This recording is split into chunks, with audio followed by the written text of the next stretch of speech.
전남대학교 의외과 1학년 김영혁 군에게는 과학탐구 공부에 대한 특별한 노하우가 있다고 한다.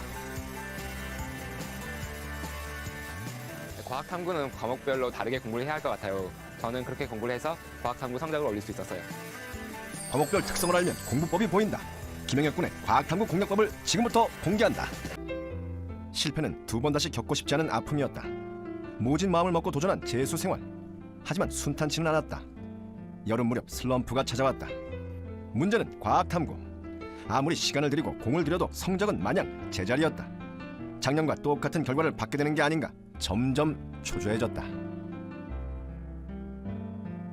그때 굉장히 불안했던 것 같아요. 내가 재수했는데 현역 때랑 똑같이 결말로 안 좋은 과탐 성적을 받게 되는 게 아닌가 하는 생각을 했던 것 같아요. 당시만 해도 영혁 군에게는 특별한 공부법이 없었다. 문제를 풀고 틀린 답을 찾는 게 전부였다. 그때는 제가 과학탐구 성적이 좀 잘 안 나오고 떨어지고 이런 시점이어서 성적이 왜 안 오를까 좀 고민했었어요. 근데 그때는 제가 그 세 과목 물리, 화학, 생물의 공부법이 다르지 않았었거든요. 화학에서는 절반 이상의 문제들이 실험 형태로 출제되고 있다. 특히 3점 문제 같은 고득점 문제에서는 이 같은 양상이 더욱 뚜렷했다. 고득점을 얻기 위해선 문제 속 실험을 완벽하게 분석해야 했다. 화학을 잡으려면 실험을 잡아야겠다는 그런 생각이 들었어요. 그래서 기출문제에 나오는 모든 실험들을 다 분석하고 그 중에서 모든 실험이 있으면은 전부 제 정리 노트에 정리를 했어요. 실험을 분석하고 정리하는 첫 단계. 우선 문제풀이를 통해 어떤 실험들이 등장하는지 살폈다. 화학 문제는 실험이 한 가지만 나오는 게 아니라 막 두 가지, 세 가지 이렇게 복합적으로 나온 문제가 다수 있어요. 근데 이 문제 같은 경우에는 두 실험인데 보통은 한 가지 정도 좀 어려운 개념이 나오기도 하거든요.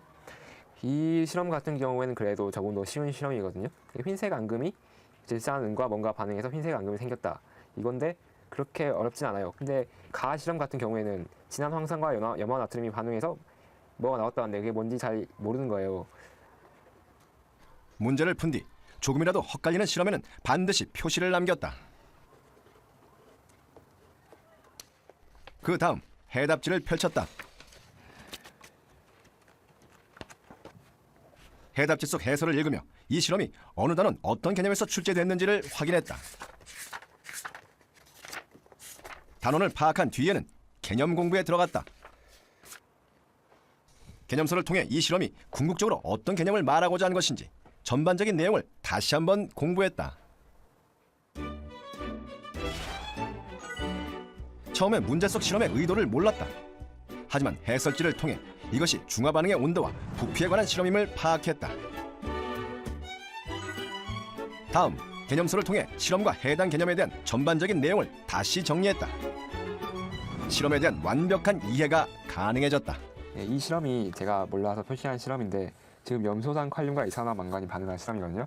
제가 이 실험을 해설지에 찾아보니까 이 가에서 산소가 발생한다 나왔잖아요. 그러면은 이게 산소 제법과 관련된 시험이란 말이잖아요. 관련된 내용을 이제 개념서에서 찾아보는 거예요. 산소 제법 관련된 내용을 찾아보니까 이런 방법에서 두 가지 방법이 나왔거든요. 위에 나온 이 과산화수소를 이용한 방법은 문제에 나온 방법은 아니거든요. 근데 두 방법 다 그 산소 제법과 관련된 방법이고 또 둘 다 제가 잘 몰랐던 방법이기 때문에 이렇게 노트에 두 방법을 그림과 함께 정리를 했습니다. 실험 노트를 정리할 때 실험의 배경이 되는 개념만 정리한 것이 아니었다.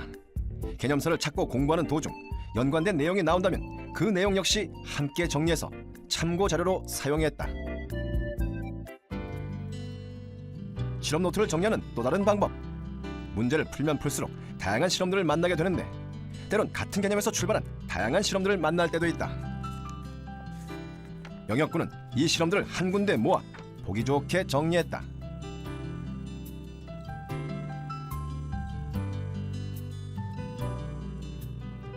여기를 보시면은 제가 철의 재련에 관해서 정리한 내용들이거든요.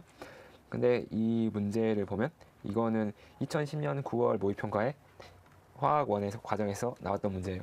근데 이 철의 재련에서 관해서 아주 자세하게 나와가지고 제가 정리한 게 상당히 도움이 됐는데 철의 재련에 관한 모식도 제일 처음 이 문제를 풀었을 땐 실험 노트에 간단한 화학식만 정리했다. 238번 실험까지는 이 화학식으로 쉽게 풀 수 있었다. 하지만 다른 문제들은 달랐다. 환원과 산화에 관한 내용이 나오는가 하면 철 재련의 역사에 관한 내용이 나오기도 했다. 이렇게 철 재련에 관한 모든 실험을 정리하자 출제 가능성 있는 내용을 한꺼번에 모아볼 수 있었다. 그러니까 노트 정리를 하기 전에는 모르는 실험을 만나면은 이 실험이 대체 뭘 묻고 있는지 그걸 잘 모르니까 이것저것 시도도 많이 해보고 그리고 이것저것 시간도 많이 뺏기고 하다가 좀 힘들면은 다른 문제로 넘어가고 이런 식으로 할 수밖에 없었는데요. 이 노트 정리를 하고 나면은 그 어떤 실험이 나와도 이 실험이 지금 뭘 묻고 있는지를 확실히 알고 있으니까 자신감 있게 문제 풀 수 있었어요. 화학에서 반드시 실험 문제만 나오는 건 아니다. 실험 문제를 제외한 나머지 문제들은 개념을 묻는 형태로 출제된다.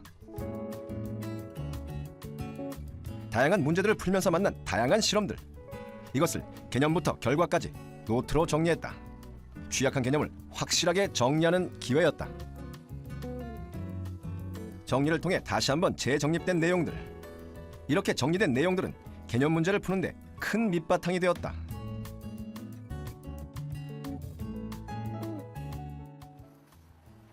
영혁군은 실험 노트를 통해 개념 문제와 실험 문제 두 마리 토끼를 모두 잡을 수 있었다.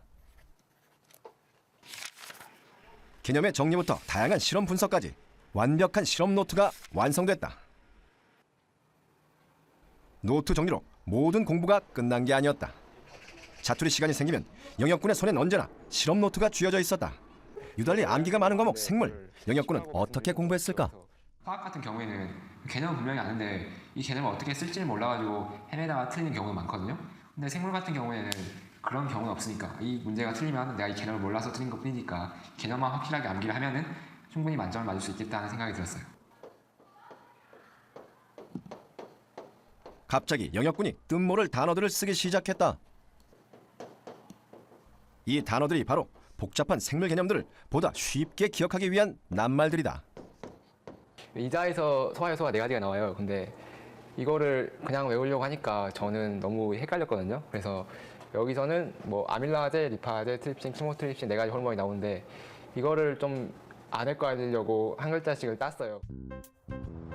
이자에게 4가지 소화요소. 이것들을 무작정 외우려고 하면 오랜 시간이 걸리기 마련이다. 영혁군은 이 효소들을 한 글자씩 따서 좀 더 쉽게 암기하기로 했다. 헛갈리기 쉬운 반고리관과 전정기관의 역할은 간단한 낱말을 만들어서 암기했다. 오랜 시간 기억할 수 있는 암기 노하우였다.